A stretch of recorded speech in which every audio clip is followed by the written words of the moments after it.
그래도 내 목숨과는 바꿀 수는 없습니다. 내가 먹는 음식이 100% 암을 해보았는데 도움이 된다고 해도 어찌 될지 잘 모르는데, 그리고 또 양의학자들의 말이 하면 카페인 자체에 아주 강력한 돌연변이 효과가 있기 때문에, 그래서 이 말은 인간에게도 발암성 물질을 시사하는 것이다, 이렇게 보고 있습니다.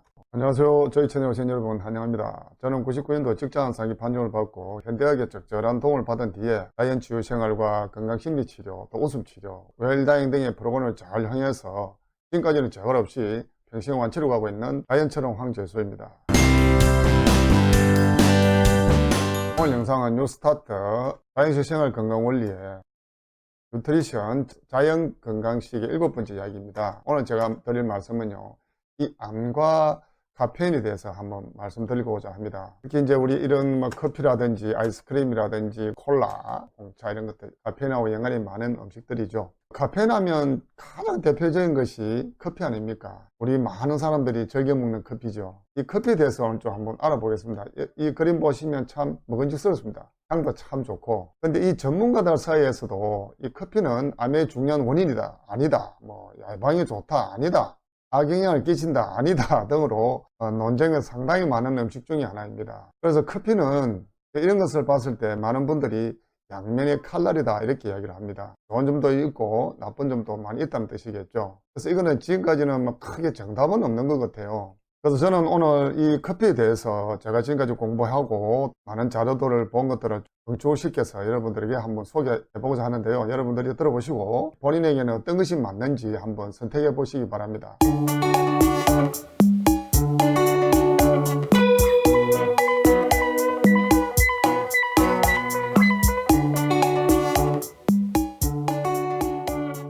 우리가 이런 이야기를 많이 합니다. 다른 중독 물질과는 다르게 카페인에 대해서는 우리 사회가 관대한 분위기다, 또 부작용에 대한 무관심이라든지 또 긍정적인 측면에 지나친 강조동으로 인해 가지고 카페인 중독에 대한 경각심은 상당히 우리 사회에서는 좀 낮은 편이다, 이렇게 보고 있습니다.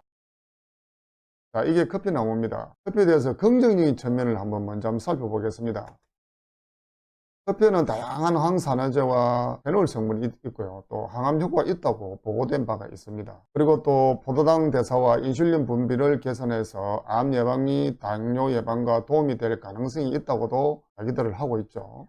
미국 암협회의 셰릴록 박사 연구팀이 커피나 차를 마실 때 아주 65도 이상의 아주 뜨거운 온도가 아니고 적당한 온도에서 섭취하는 것은 이점이 될 수 있다고 이야기를 합니다. 어떤 암이 이루어질 수 있는지 한번 잠시 살펴보면요, 간암, 자궁암, 내막암, 구강암, 부두암, 또 인두암, 피부암 등이 이런 온도로 맞춰서 먹었을 때 비움을 줄일 수 있다고 이렇게 주장을 했습니다. 우리가 흔히 마시는 인스턴트 커피 한 봉에는 약 30에서 80mg의 카페인이 들어있다고 합니다.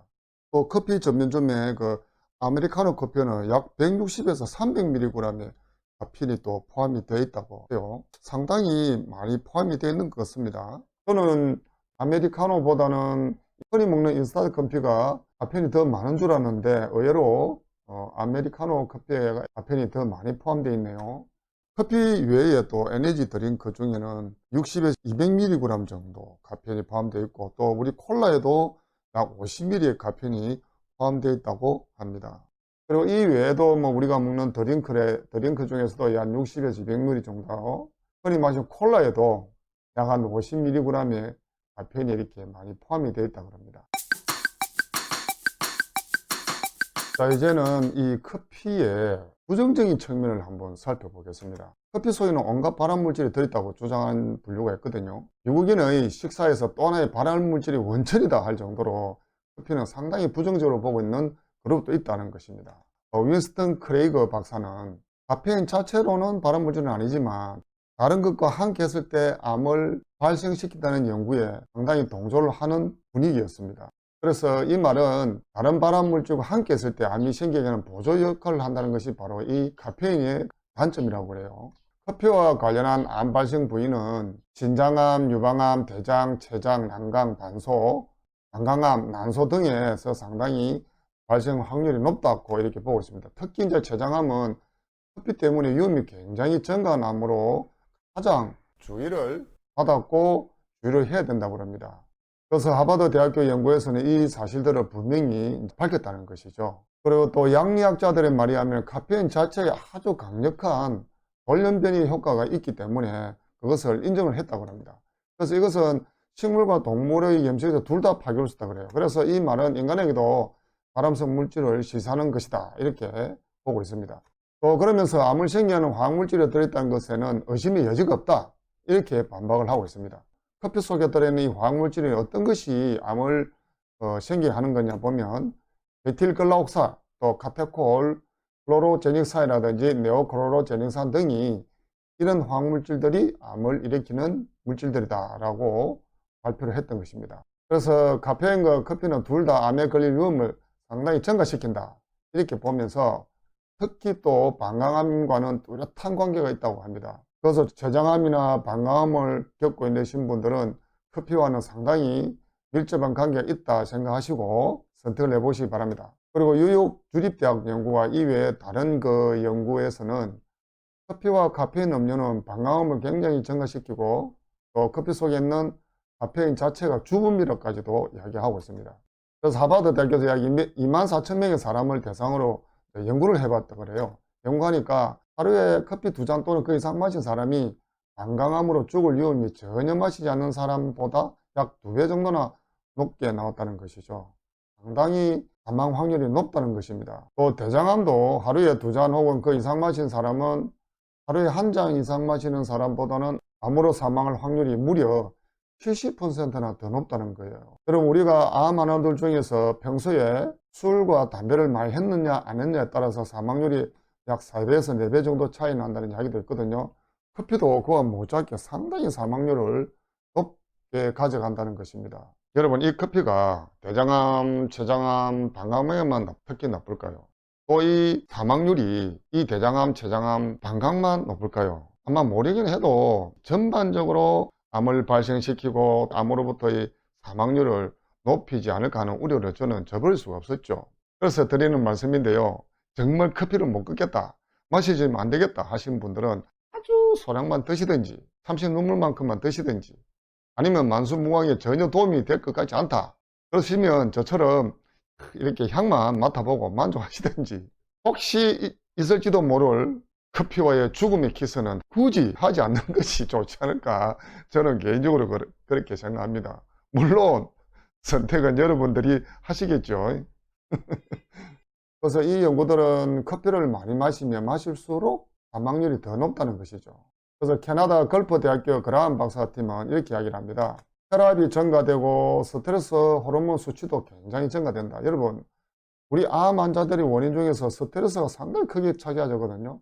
하는데 스트레스 호르몬이 자꾸 증가한다는 것은 우리 면역력을 굉장히 저하시킨다는 것입니다. 저 같은 경우에는 이런 것을 제가 보고 저는 커피를 마시지 않기 시작했죠. 또 동맥을 굳게 하고 신장에서 칼슘 소실을 초래하고 위산 증가, 관상동맥벽의 저항 증가가 됩니다.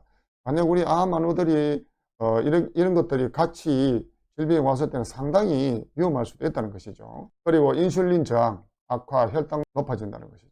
또 관상동맥, 혈류 여력 감소, 또 눈의 시신경과 망막의 피의 흐름이 굉장히 감소가 된다는 것도 그라함 박사는 경고를 하고 있습니다. 이와 같이 우리 인체에 나쁜 영향들을 주는 이런 것들이 찾아온다면 암과 싸우고 있는 우리 환자들에게는 결코 이룰 것이 없다는 것입니다. 그리고 또 건강을 회복하는 데는 많은 어려움이 따를 것이라는 것입니다. 그래서 그라함 박사의 이런 연구 발표를 한번 참고해 보시기 바랍니다.